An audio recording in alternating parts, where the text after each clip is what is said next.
Okay, so a new relationship. Yes, no, maybe.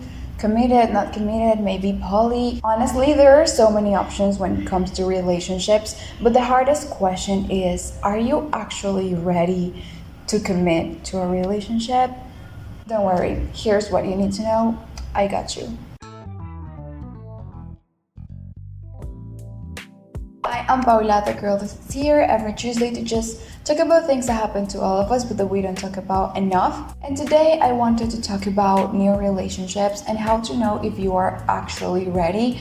Because let's be honest, starting a new relationship, even if it's not committed, is fucking scary, especially if you've already been through heartbreaks. Okay, so first things first, remember that this is not some type of mandatory checklist. At the end of the day, you are the only person that knows if you're actually ready or not.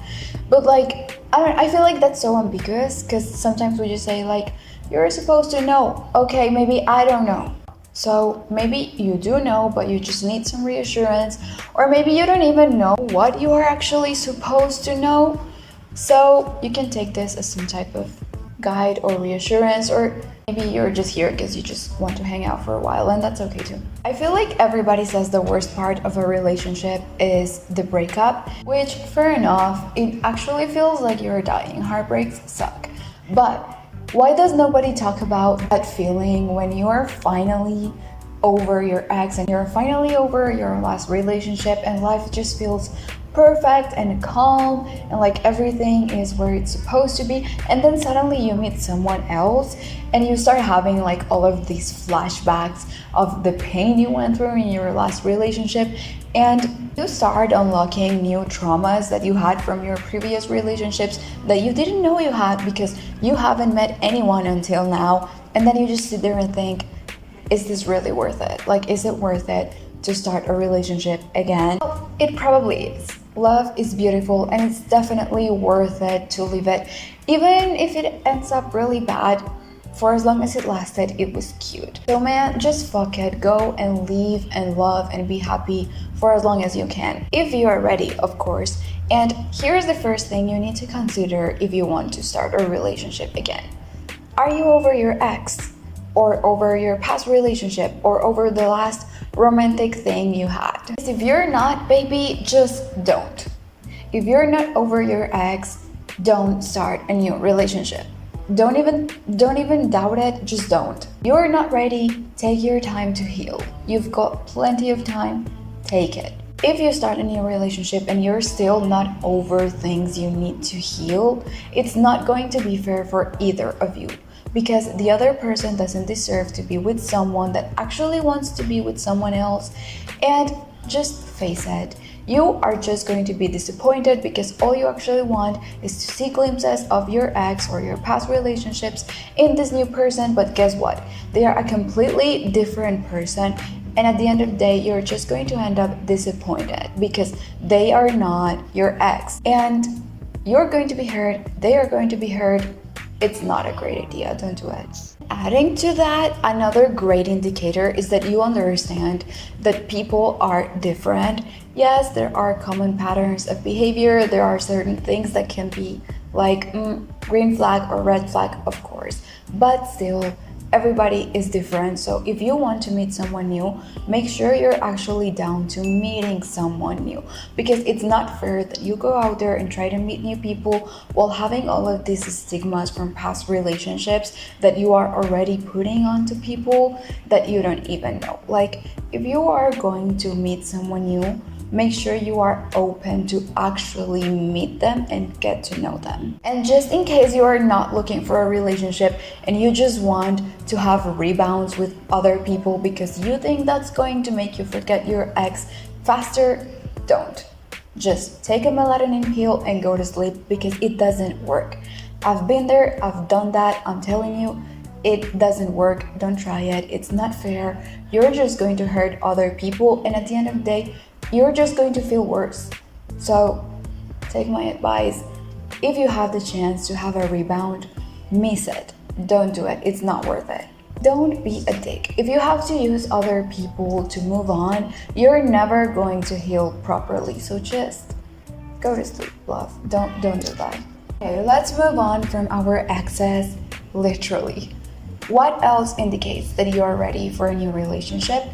You know what you're looking for. You know what you want in this new step and chapter of your life. And obviously, this doesn't mean that now you have a master plan of each and every single thing that you want. No, but like at least you have an idea of what you would like to build. Like, do you want something committed? Do you want to build something long term? Or are you looking for something more casual?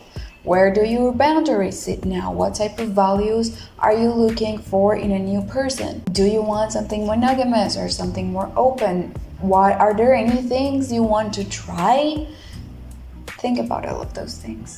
All of those things are important. Take them as your personal filter to know if it's worth it to emotionally invest in a new relationship. Doesn't matter what type of relationship it is. Make sure it actually is what you're looking for, because why would you want to spend time with someone or doing something that you actually don't want to do? Like, no, it's better to just stay home and watch TV shows, because unless you are looking for just letting life surprise you, I highly recommend that you wait until you have an idea of what you want, because you're at the end of the day, if it doesn't work, you're just going to feel like you're wasting your time, or you're just going to end up settling for whatever someone else wants to give you because you didn't have like a standard of what you were looking for. And it's also harder to build relationships when you don't really have like a settled ground of what you want, because the relationship could literally take any path. Also important to do some self-reflection. Think about your previous relationships. Did you learn something? Was there any type of behavior that you realized, yeah, well, I'm definitely not doing this again? Or were there some things that you realized you actually loved and would definitely want to experience that again? Just think about it. If you cannot do a somewhat objective reflection over your past relationships and what went wrong and what went all right and what you like and what you didn't and what you did wrong, what did the other person do wrong, etc., you're probably not ready to take on a whole new relationship.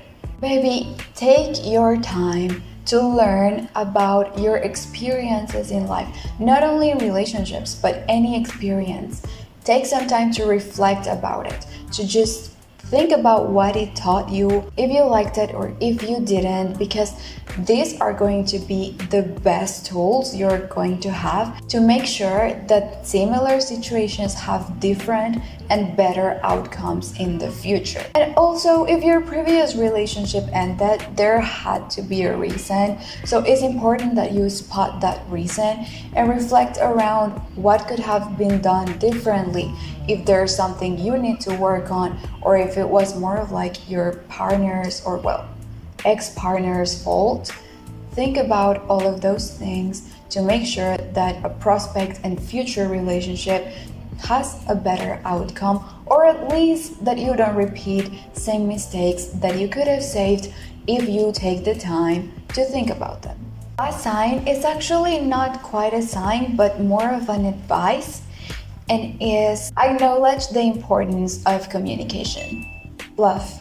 Communication is the best adult tool you can get for any type of relationship. It doesn't matter if it's romantic or not. You need to learn how to be a great communicator, because communication is the key to solve problems in a mature way, is the key to building mature relationships. It's also the way in which other people are going to know how to love you properly and how you are going to know how to love them properly, because remember, we cannot read each other's minds. So it's important that everything you want and expect from someone else, you tell them, and also that you are with a person that understands that they have to tell you as well, because otherwise it's going to be hard that you know. And also, communication, it's going to be the pillar to set mutual boundaries about what you both want and what you don't want, about what actually counts as cheating and what doesn't, what do you feel comfortable doing and what you don't, etc. Communication is going to put you all on the same page, And that's exactly what you want in a new relationship. Learn to make communication your best friend. Because if you're a good communicator and you make sure that the people around you are also good communicators, or at least they try to communicate when they feel bad, when they feel good, just they take communication as the way to solve conflict, relationships in your life are going to go smoothly. And that's exactly what you want in order to build mature and peaceful and long-lasting relationships. So obviously there are so many more things that you would need to take into account before going into a relationship, but from this point on it becomes more like a personal thing. So overall, just make sure that you are over your ex or at least your past relationships, that you can do some self-reflection around you and what you want and what you don't, and that you are mature enough to know that communication is going to be the key to solve conflicts and to build a healthy relationship. So that's it for today. Thank you so much for being here. I send you a massive hug. Remember that you are not alone, and see you next week.